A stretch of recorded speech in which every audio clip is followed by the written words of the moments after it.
चरणों की पूजा है, मस्तक की पूजा नहीं है। मस्तक तो हम लोग पूजा कर देते हैं, वैसे गुरुजनों की पूजा कभी भी करो तो पैरों की पूजा, चरणों की पूजा करना चाहिए। लोग पूजा करने के लिए गुरुजी के मस्तक की ओर बढ़ते हैं, भाव है, अच्छी बात है, लेकिन जब भी अपने गुरुदेव के पास जाओ तो गुरुजी के चरणों की ही पूजा करने का विधान है। गुरुजी के चरणों की पादुका, गुरुजी के चरण, गुरुजी के चरणों के रज, चरणामृत। तो चरण पूजने का विधान क्यों है? क्योंकि हमारे यहां आचरण की प्रधानता है, ज्ञान की प्रधानता नहीं है। ज्ञान तो रावण में भी बहुत था, पर आचरण नहीं था। आचार्य जी, क्या रावण में ज्ञान की कमी थी? आचरण में नहीं था। और जिसका आचरण बढ़िया होता है उसी के चरण पूजनीय होते हैं।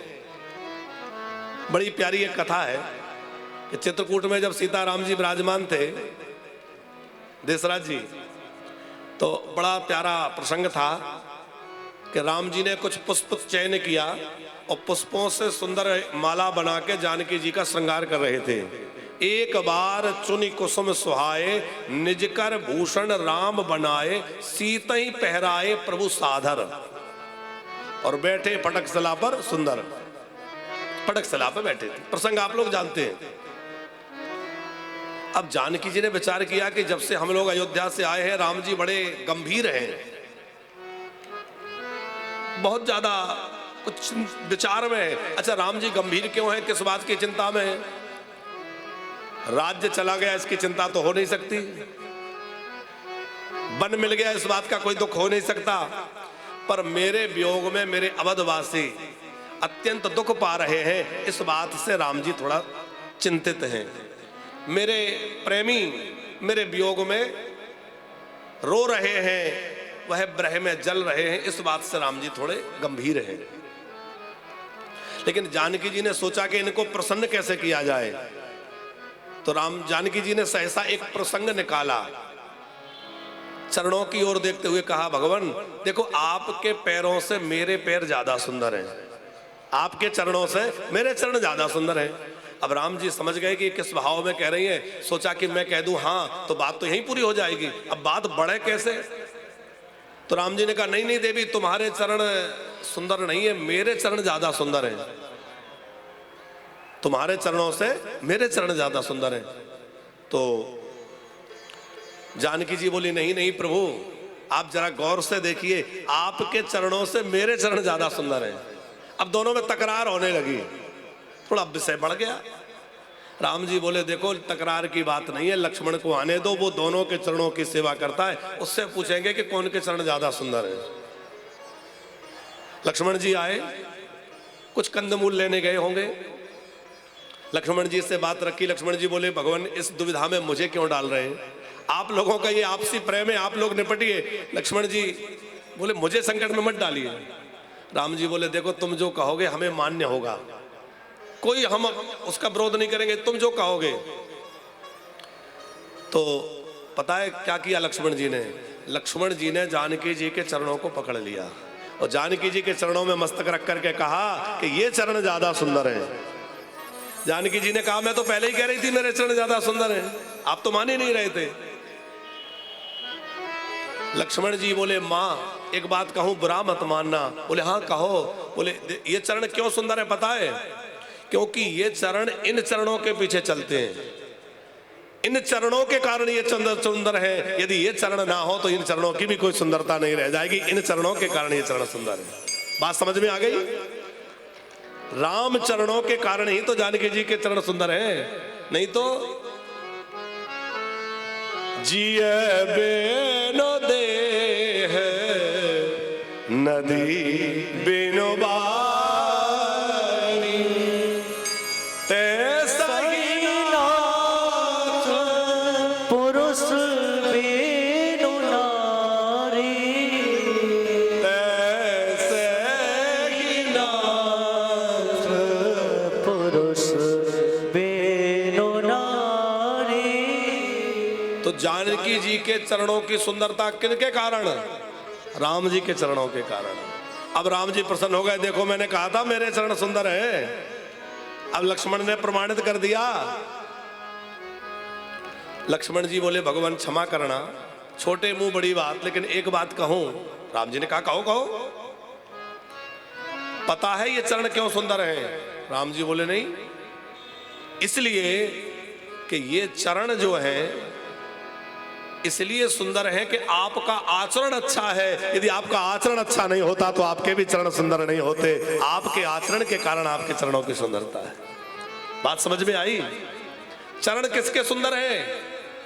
जिसका आचरण अच्छा है। चरण उसी के पूजनीय हैं जिसका आचरण अच्छा है। इसलिए गोस्वामी जी यहां कह रहे हैं, महामोहतम पुंज जासु बचन रवि कर निकर बंद हो गुरुपद कंज कृपा सिंधु नर रूप हरि। गुरुदेव के चरणों की वंदना गोस्वामी जी ने करते हुए कहा है, बंदा हो गुरुपद पदोम परागा। बंदा हो गुरुपद पदोम परागा। बंदा हो गुरुपद पदोम परागा। बंदा हो गुरुपद पदोम परागा। सुरुचि सुवास सरस अनुरागा। सुरुचि सुवास सरस अनुरागा। अमी मोरे मय चूरण चारो। अभी मोरे चूरण चारो। समान सकल भव रोज परिवारो।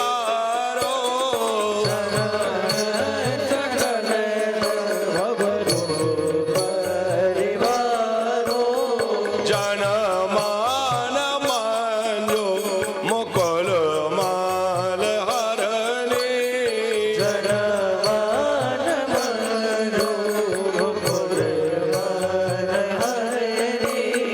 किए तिलक गुण गण बस करणी।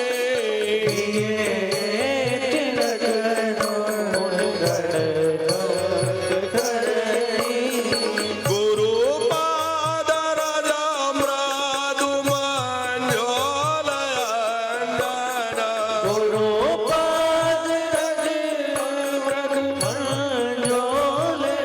अंजन।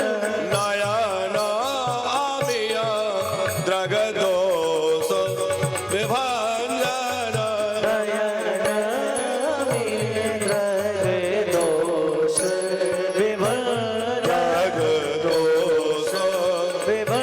द्रग दोष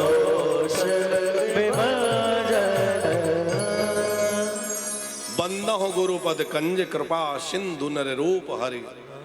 बंद हो गुरुपद पद्म परागा। गुरुदेव के चरणों की रज की वंदना की। देखो गोस्वामी जी की विनम्रता, चरणों की नहीं, गुरु जी की वंदना नहीं, चरणों की नहीं, रज की, गुरुदेव के चरणों की रज। बोले जिसको अंजन बना के आंखों में लगा लिया जाए तो नयन अमीय द्रग दोष विभंजन, नेत्रों के दोष मिट जाएंगे साहब। नेत्र दोष कब मिटेंगे? जब गुरुदेव के चरणों की रज की आंखों में अंजन लगेगा। आप मानस को पाठ करते हैं तो आप देखिए कि गोस्वामी जी ने सबकी वंदना करी है। दुष्टों की वंदना करी है, खलों की वंदना करी है, राक्षसों की करी है, सबकी करी है कि नहीं? अच्छा, गोस्वामी तुलसीदास जी को सब कोई वंदनीय लग रहे हैं तब तो वंदन कर रहे हैं आचार्य जी, और हमको सब कोई निंदनीय लग रहे हैं तब तो हम सबकी निंदा कर रहे हैं। बात समझ में आई? हमको सब कोई निंदनीय लग रहे हैं, अरे वो ऐसे हैं, हाँ हमने देखा है वो ऐसे हैं, अरे वो ऐसे हैं। हमको दुनिया निंदनीय लग रही है और गोस्वामी जी को दुनिया वंदनीय लग रही है। वो राक्षसों की भी वंदना कर रहे हैं, वो दुष्टों की भी वंदना कर रहे हैं। क्यों? उनकी दृष्टि दिव्य बन गई है, हमारी दृष्टि में दोष है। जब तक दृष्टि में दोष रहेगा दुनिया में दोष दिखेंगे। जिस दिन दृष्टि का दोष हट जाएगा सारी दुनिया वंदनीय लगने लग जाएगी साहब। इसलिए दृष्टि के दोष को दूर करिए। दुनिया को सुधारने का ठेका मत लीजिए। हमने ठेका ले रखा है दुनिया को सुधारने का। अरे खुद सुधर जाइए, अपनी दृष्टि को सुधार लीजिए। हम सुधर गए, हमने अपनी दृष्टि को सुधार लिया तो हमें सब अच्छा दिखने लगेगा।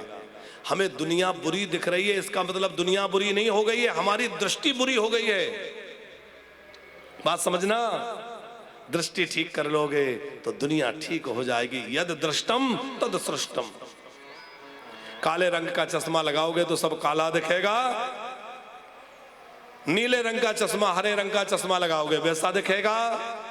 भैया आंखों में जो होगा वही दिखेगा। जिसके अंदर लोभ है वो हर व्यक्ति को ये देखेगा, ये पैसे के लिए कर रहा होगा, ये इतना बचा लेगा, ये इतना कर लेगा।